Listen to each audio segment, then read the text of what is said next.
Tomorrow is April 19th, 2025. And once again, tomorrow, all over the country, the 50-50 and 1 movement is going to have marches all over the place.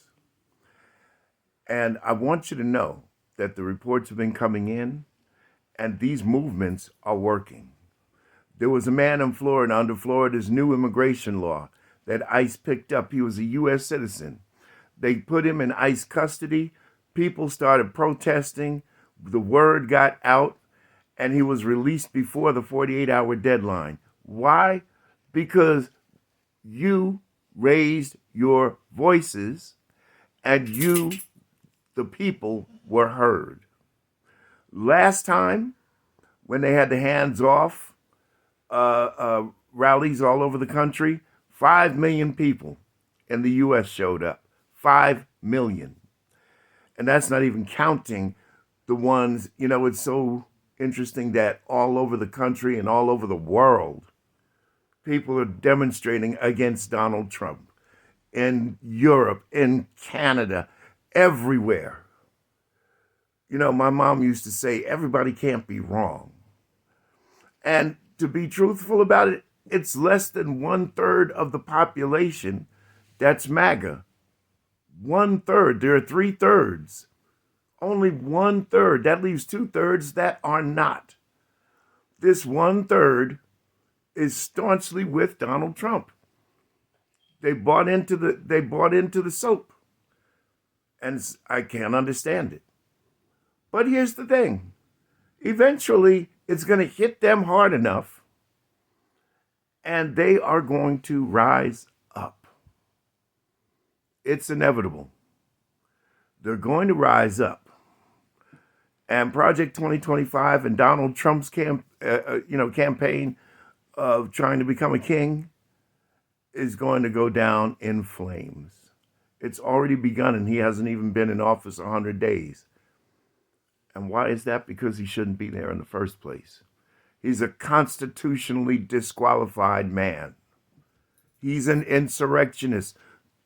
2 judges in Colorado adjudicated by a preponderance of the evidence that Donald Trump not only incited an insurrection, but he participated in it. And he did.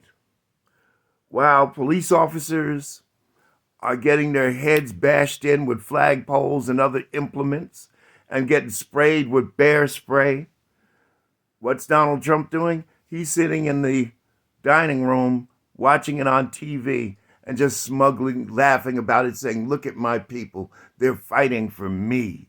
Me, me, me.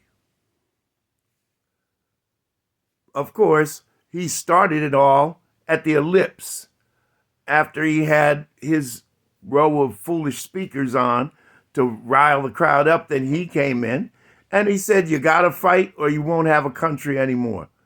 You know what? There was a country after him, damn it. In fact, a country that the stock market hit record highs, unemployment hit record lows. I guess you folks are too, you got to understand something. If a president is bad, when they go out, the effects of that are going to follow for another year or more. Look at the Bush 43 administration and the recession. When Barack Obama got elected, he walked right into that.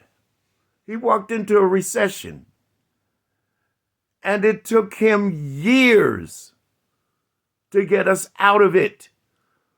We started coming out of it in November of 2009. Go check the stats and you'll see for yourself, because I sure did. We started to see unemployment fall in November of 2009. That's when we started to come out, and that was after the first stimulus check came out. That's when the automakers had been loaned money. That's when they were doing the junker clunker deals for $4,500, to stimulate the economic growth. And you think Biden was going to cure all of Trump's ills in 4 years? And now here he is again. When Democrats come in, I wonder how long it's going to take for the next Democratic president to fix all this mess.